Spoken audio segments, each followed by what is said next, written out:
와튜브 이 시간에는 미국과 동맹을 맺고 싶은 쿠르드족과 한미 동맹을 살펴보겠습니다. 트럼프 대통령이 시리아 미군 철수를 명령하고 시리아에서 미군이 철군을 시작하자 터키는 시리아 쿠르드족 거주지에 공습을 감행했습니다. 그럼 왜 터키는 시리아에 거주하고 있는 쿠르드족을 공격하는 것일까요? 단순하게 터키는 쿠르드족은 터키 일부라고 생각하고 있고 시리아 북부 터키 국경선에 거주하고 있는 쿠르드족은 쿠르드스탄이라는 독립국을 원하면서 분쟁이 발생, 내전 형식을 띠고 있는 것입니다. 또한 3,500만 명 정도 되는 쿠르드족 위치는 내륙에 국한되어 있고 터키, 이란, 이라크, 시리아 한복판에 있어 분쟁이 끊이지 않고 있습니다.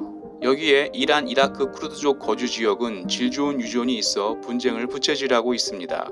터키는 쿠르드족에 좋지 못한 감정이 있습니다. 이유는 과거 1차 대전 당시 오스만 제국이 무너질 때 쿠르드족은 독립을 원하며 영국편에부터 지금의 터키, 과거 오스만 제국과 전쟁을 벌였습니다.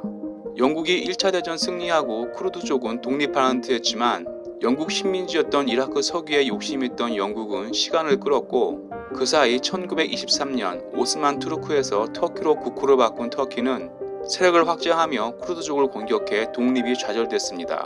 이렇게 터키와 쿠르드족은 철천지원수가 됐고 계속해서 산발적 전투를 벌이고 있습니다.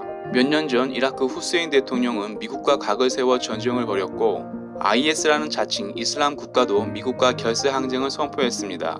앞선 이유로 시리아와 이라크 쿠르드 지역 거주지에 미군이 주둔하게 되면서 쿠르드족은 미국의 군사적 지원을 받으며 IS와 싸우게 됩니다. 쿠르드족은 미국과 동맹을 맺고 싶어 합니다. 하지만 미국으로서는 동맹을 맺은 적도 없고 IS도 격파했고 석유도 없는 시리아에서 철군하기로 했습니다.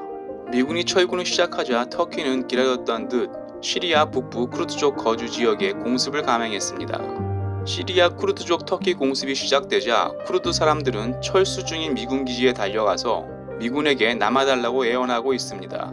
쿠르드족은 이렇게 미군이 있을 때는 평화가 유지되고 떠나면 전쟁하는 것이 반복되고 있습니다.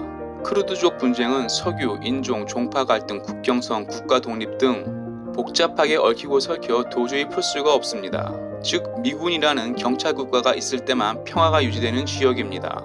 한국 또한 마찬가지입니다. 한반도는 체제 갈등으로 분단되어 있고 반도 지역 특성상 해양 세력과 대륙 세력이 충돌하는 지역입니다. 더구나 한국은 통일 이후 공산주의 강대국 중국, 러시아와 국경선을 마주하게 됩니다. 중국, 러시아는 북한을 앞세워 호시탐탐 한국을 노려보고 있습니다. 만약 한국에서 주한미군이 철수한다면 쿠르드족보다 더 심한 고통을 받을 것입니다. 지정학은 쉽게 변하지 않습니다. 한국은 공산주의 국가로 갈 수 없기에 해양 세력이자 자유민주 동맹인 한미일 동맹을 유지해야 쿠르드족 같은 처참한 상황을 막을 수 있습니다. 현재 지구 반대편에서 벌어지고 있는 쿠르드족 처참한 상황을 보면서 유엔사와 주한미군이 영구 주둔할 수 있게 한미 상호방위 조약을 체결한 이승만 건국 대통령 해안과 외교력에 감탄하지 않을 수 없습니다. 지금 북한은 핵실험과 미사일을 발사하며 한국과 미국, 일본을 위협하고 있습니다. 하지만 공격 못하는 이유는 유엔사와 한미 동맹을 맺은 주한미군이 있기 때문입니다. 안보와 자유를 누리고 있는 한국인은 6.25 전쟁 때 약 4만 명이라는 희생자를 내면서까지 한반도 자유와 평화를 지켜준 유엔사와 주한미군 희생을 잊지 말아야겠습니다. 와튜브 마치겠습니다. 유익했다면 구독, 좋아요, 피드백 부탁합니다.